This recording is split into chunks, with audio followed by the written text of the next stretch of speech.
అన్నస్వామి ఆ. యువర్ నరసింహరావు కొడుకుల పరిస్థితి ఏంది? అయితే మా కొరుట్ల కాన్స్టిట్యున్సీ నియోజకవర్గ ఇష్యూకి వచ్చేసరికంటే కాంగ్రెస్ పార్టీలో గ్రూప్ రాజకీయాలు ఎక్కువ ఉంటాయి అన్నట్టు. మ్మ్.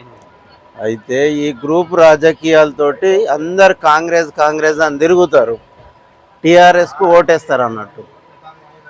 ఎన్ని గ్రూపులు మొత్తం? మొత్తం సుజిత్ రావు అని, ఈ జువ్వాడి నరసింహారావు, ఇంకో కరణ్ చందు, మ్మ్. మళ్ళీ ఇంకింత కొందరు వర్గాలు కూడా జువ్వాడి నరసింహారావు గెలిస్తే మేము కూడా నెక్స్ట్ టికెట్ ప్రయత్నం చేయరాదని రివర్స్ ఓటేస్తారు అన్నట్టు.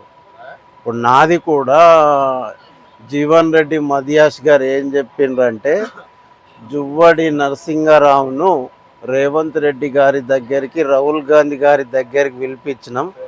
మ్మ్.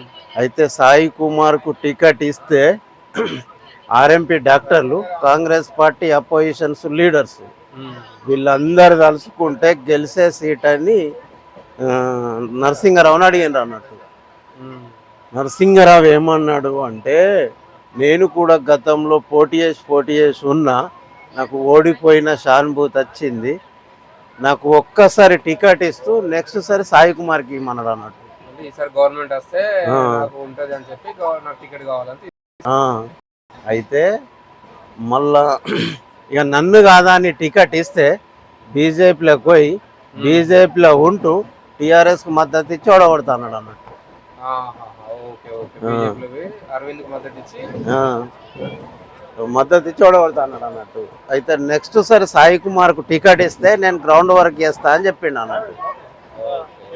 అయితే అయితే ఇక జువ్వడి నరసింహారావు నేను మీటింగ్ పెట్టి పోటీ నుంచి తప్పుకుంటా అని చెప్తుండు, కానీ వాయిదాలు పెడుతున్నా అన్నట్టు. దీనికి నిరాకరిస్తూ ఆ మీటింగ్ పెట్టేంత వరకు నేను అయ్యప్ప స్వామి వాళ్ళ విరమణ చేయను అని అనుకుంటున్నాను. అంత ఎగ్గిలి స్వామి బంద్